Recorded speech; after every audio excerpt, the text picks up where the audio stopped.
தினம் ஒரு அதிகாரம் வாசிப்போம். லூக்கா நற்செய்தி அதிகாரம் 18. அவர்கள் மனம் தளராமல் எப்பொழுதும் இறைவனிடம் மன்றாட வேண்டும் என்பதற்கு இயேசு ஓர் உவமை சொன்னார். ஒரு நகரில் நடுவர் ஒருவர் இருந்தார். அவர் கடவுளுக்கு அஞ்சி நடப்பதில்லை, மக்களையும் மதிப்பதில்லை. அந்நகரில் கைம்பெண் ஒருவரும் இருந்தார். அவர் நடுவரிடம் போய், என் எதிரியை தண்டித்து எனக்கு நீதி வழங்கும் என்று கேட்டுக்கொண்டே இருந்தார். நடுவரோ நெடுங்காலமாய் எதுவும் செய்ய விரும்பவில்லை. பின்பு அவர், நான் கடவுளுக்கு அஞ்சுவதில்லை, மக்களையும் மதிப்பதில்லை என்றாலும் இக்கைம்பெண் எனக்கு தொல்லை கொடுத்து கொண்டிருப்பதால் நான் இவருக்கு நீதி வழங்குவேன். இல்லையானால் இவர் என் உயிரை வாங்கி கொண்டே இருப்பார் என்று தமக்குள்ளே சொல்லிக் கொண்டார். பின் ஆண்டவர் அவர்களிடம், நேர்மையற்ற நடுவரே இப்படி சொன்னார் என்றால், தாம் தேர்ந்து கொண்டவர்கள் அல்லும் பகலும் தம்மை நோக்கி கூக்குரலிடும்போது கடவுள் அவர்களுக்கு நீதி வழங்காமல் இருப்பாரோ? அவர்களுக்கு துணை செய்ய காலம் தாழ்த்துவாரா? விரைவில் அவர்களுக்கு நீதி வழங்குவார் என நான் உங்களுக்கு சொல்கிறேன். ஆயினும் மானிட மகன் வரும்போது மண்ணுலகில் நம்பிக்கையை காண்பாரோ என்றார்.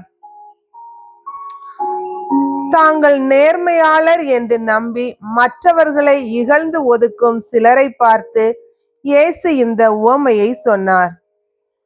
இருவர் இறைவனிடம் வேண்ட கோயிலுக்கு சென்றனர். ஒருவர் பரிசேயர், மற்றவர் வரி தண்டுபவர்.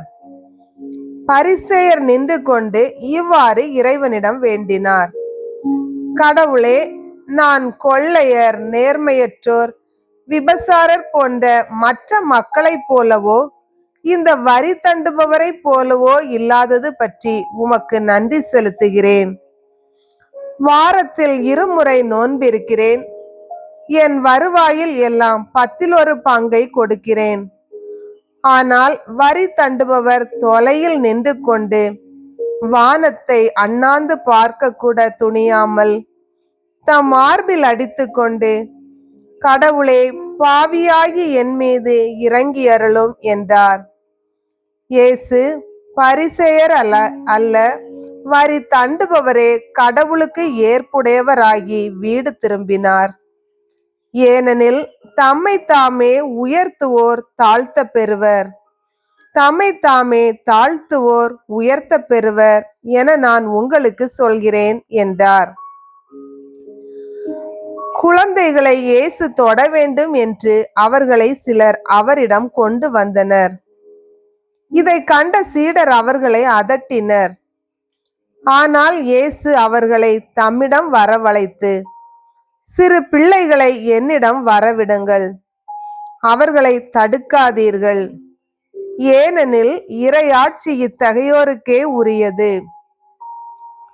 இறையாட்சியை சிறு பிள்ளையை போல் ஏற்றுக்கொள்ளாதோர் அதற்கு உட்பட மாட்டார் என நான் உறுதியாக உங்களுக்கு சொல்கிறேன் என்று சீடர்களிடம் கூறினார். அப்பொழுது தலைவர் ஒருவர் அவரிடம், நல்ல போதகரே, நிலை வாழ்வை உரிமையாக்கி கொள்ள நான் என்ன செய்ய வேண்டும் என்று கேட்டார். அதற்கு இயேசு அவரிடம், நான் நல்லவன் என ஏன் சொல்கிறீர்? கடவுள் ஒருவரை தவிர நல்லவர் எவரும் இல்லையே. உமக்கு கட்டளைகள் தெரியும் அல்லவா? விபசாரம் செய்யாதே, கொலை செய்யாதே, களவு செய்யாதே, பொய் சான்று சொல்லாதே, உன் தாய் தந்தையை மதித்து நட என்றார். அவர், இவை அனைத்தையும் நான் இளமையிலிருந்தே கடைபிடித்து வருகிறேன் என்றார். இதை கேட்ட இயேசு அவரிடம், உமக்கு இன்னும் ஒன்று குறைபடுகிறது. உமக்குள்ள யாவற்றையும் விற்று ஏழைகளுக்கு கொடும். அப்போது விண்ணகத்தில் நீர் செல்வராய் இருப்பீர். பின்பு வந்து என்னை பின்பற்றும் என்றார். இவற்றை கேட்டு அவர் மிகவும் வருத்தமுற்றார். ஏனெனில் அவர் மிகுந்த செல்வம் உடையவராய் இருந்தார். அவர் மிகவும் வருத்தமுற்றதை பார்த்த இயேசு, செல்வர் இறை ஆட்சிக்கு உட்படுவது எவ்வளவு கடினம்! செல்வர் ஒருவர் இறை ஆட்சிக்கு உட்படுவதை விட ஊசியின் காதில் ஒட்டகம் நுழைவது எளிது என்றார். இதை கேட்டவர்கள், பின் யார்தான் மீட்பு பெற முடியும் என்று கேட்டார்கள்.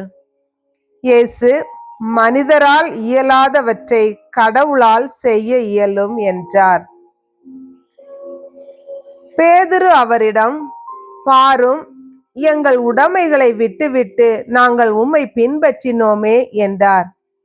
அதற்கு அவர் அவர்களிடம், உறுதியாக உங்களுக்கு சொல்கிறேன், இறை ஆட்சியின் பொருட்டு வீட்டையோ மனைவியையோ சகோதரர் சகோதரிகளையோ பெற்றோரையோ பிள்ளைகளையோ விட்டுவிட்டவர் எவரும் இம்மையில் பன்மடங்கும் மறுமையில் நிலைவாழ்வும் பெறாமல் போகார் என்றார்.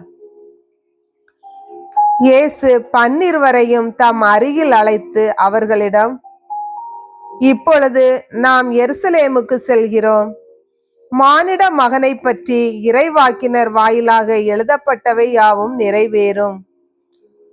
அவர் பிற இனத்தவரிடம் ஒப்புவிக்கப்படுவார்.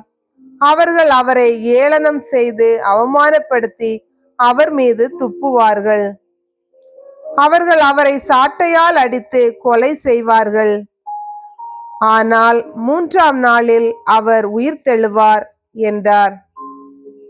இவற்றில் எதையும் அவர்கள் புரிந்து கொள்ளவில்லை. அவர் கூறியது அவர்களுக்கு மறைபொருளாக இருந்தது. ஏனெனில் அவர் சொன்னது என்னவென்று அவர்களுக்கு தெரியவில்லை. இயேசு எரிகோவை நெருங்கி வந்தபோது பார்வையற்ற ஒருவர் வழியோரமாய் உட்கார்ந்து பிச்சை எடுத்து கொண்டிருந்தார். மக்கள் கூட்டம் கடந்து போய் கொண்டிருந்ததை கவனித்த அவர், இது என்ன என்று வினவினார். நாசரேத்து இயேசு போய் கொண்டிருக்கிறார் என்று அவருக்கு தெரிவித்தார்கள். உடனே அவர், இயேசுவே, தாவீதின் மகனே, எனக்கு இரங்கும் என்று கூக்குரலிட்டார். முன்னே சென்று கொண்டிருந்தவர்கள் அமைதியாய் இருக்குமாறு அவரை அதட்டினார்கள். ஆனால் அவர், தாவீதின் மகனே, எனக்கு இரங்கும் என்று இன்னும் உரக்க கத்தினார். இயேசு நின்று அவரை தம்மிடம் கூட்டிக் கொண்டு வரும்படி ஆணையிட்டார். அவர் நெருங்கி வந்ததும், நான் உமக்கு என்ன செய்ய வேண்டும் என விரும்புகிறீர் என்று இயேசு கேட்டார். அதற்கு அவர், ஆண்டவரே, நான் மீண்டும் பார்வை பெற வேண்டும் என்றார். இயேசு அவரிடம், பார்வை பெறும், உம் நம்பிக்கை உம்மை நலமாக்கிற்று என்றார். அவர் உடனே பார்வை பெற்று கடவுளை போற்றி புகழ்ந்து கொண்டே இயேசுவை பின்பற்றினார். இதை கண்ட மக்கள் யாவரும் கடவுளை புகழ்ந்தனர். ஆண்டவரின் அருள்வாக்கு.